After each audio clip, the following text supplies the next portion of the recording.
Hi everyone, this is Callie. Thanks so much for being here. I'm excited to share today's fall card with you. It's so fun and colorful because I got to play with Nuvo Shimmer powders for the very first time. These powders are not new and have been around for years, so I am just now getting acquainted with them. So I'm using the Pumpkin to Talk About set. This set is a 6x8 stamp set with a 6x6 cling of the pumpkin background with lots of great sentiments. And the die set that comes with it will cut out the sentiments as well as create frames for the sentiments as well. So to begin, I am using Distress Watercolor cardstock, and I'm going to prep that with my powder tool because we're going to be embossing this with gold embossing powder. I'm embossing for two specific reasons. One, because I really want the pretty pumpkins to show up in the background, and gold is just a great accent, especially when pumpkins are traditionally oranges and yellows. So the gold is a great complement for the pumpkins.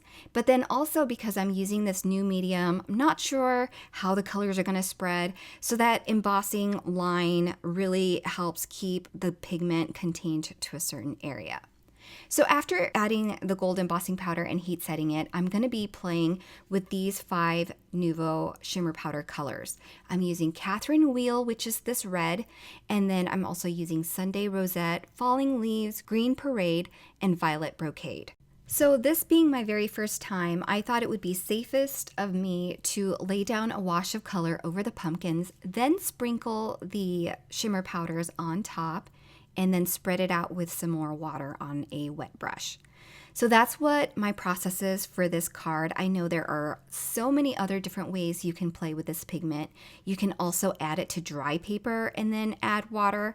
I like the way the shimmer and the different pigments in these powders will spread on their own, so I like this organic look.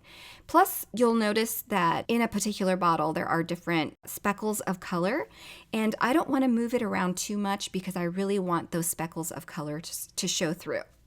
So on this second pumpkin, I laid down a wash of water, and then I'm adding some yellow pigment as well as some green pigment, and then moving it around, letting it blend together naturally, and then just leaving it as is. It looks kind of messy, but it's kind of like no-line watercoloring for me. If I want to control the process and think that it's too messy, then I'll give up on myself. So I decided to just go with it and play and let it do its thing. So this is me letting go of a little bit control, but also controlling the process by isolating each of the pumpkins and working on them one at a time. If you were working on a background with, say, just a pattern, then you can really wet the whole entire surface and just go to town with the powder, sprinkling it on and letting it do its thing and letting it dry and having this really organic background. But again, this is me trying to control where I want the colors while trying to give it that organic look as well. So play with it how you want. Grab some and try it. This is, again, my first time, so this is me playing for you, and I hope you like how it turns out, because while it's a different kind of card for me, I really enjoyed the process and being able to play with a new medium. So I am just getting through the pumpkins on this panel, and I'm skipping around to make sure that no two pumpkins are adjacent to each other with the same color palette. And I'm also playing with the mixtures of two different pigments, like with this one, yellow and red together, to get them to blend into an orange. So I'm not showing that I am laying down a wash of water first, but that is what I'm doing before I lay down the pigment. Now you can always apply the pigment directly to the paper, then add water, like I said initially. So it's just however you want to do it. And I am just going to finish up here with these last few colors. I know that I don't need to cover the full 6x6 panel because I'm going to be cutting this down, but I want to make sure that I don't have any uncolored areas. So I am just trying to be safe here and just coloring as much as I can, but not going all the way to the top. So this is the last pumpkin that I'm going to color, and I don't have a shimmer powder in brown, so I'm going to pull in some watercolor here. It's just a basic brown color, and I'll apply that to the stems of the pumpkins.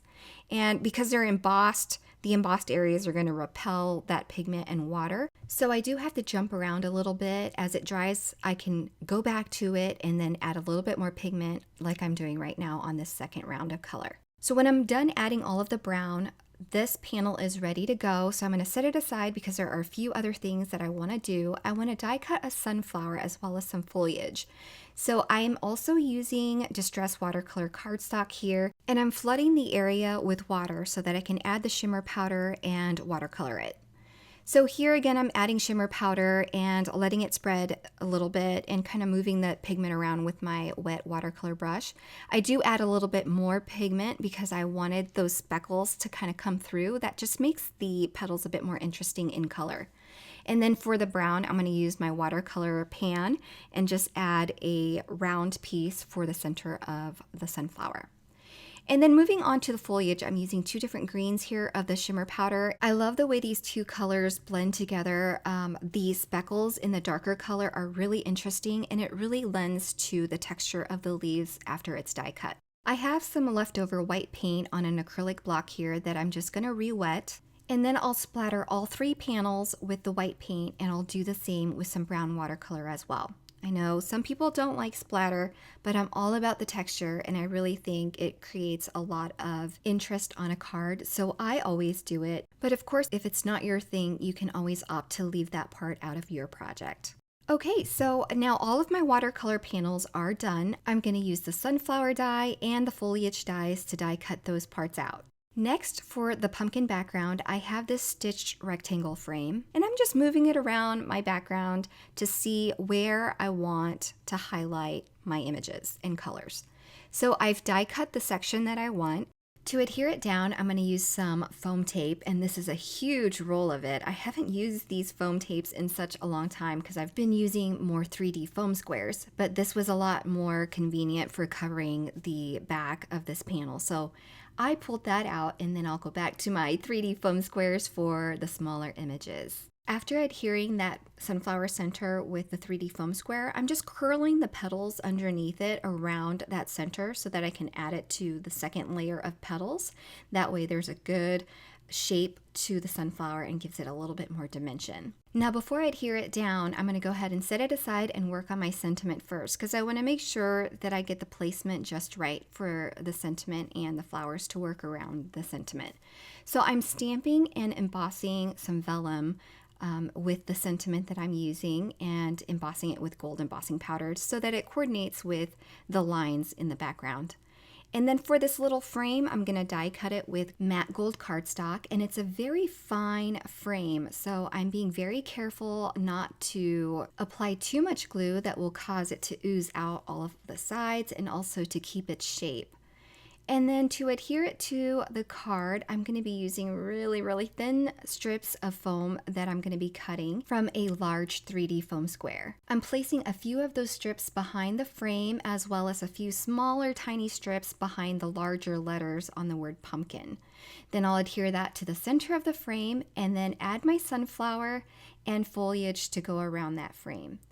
That larger piece of foliage that I'm about to adhere down is a little bit too big. I didn't want the leaf to cover up the frame in any way. So I'm going to cut off that leaf at the top there, and then use it to tuck under the sunflower on the other side in the corner. And then that finishes my card for today. I hope you enjoyed this project and seeing how I use these fun Nuvo Shimmer powders. And what you don't see in pictures is the shimmer in these shimmer powders. So I hope you got a good look at that just now.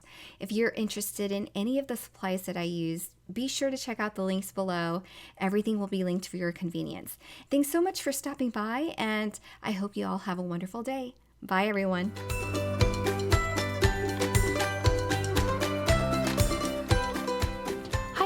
I'm Heidi, Simon's mama and founder at simonsaysstamp.com. Thank you so much for watching our video. If you like what you just saw, be sure to press the thumbs up and subscribe to see more great content.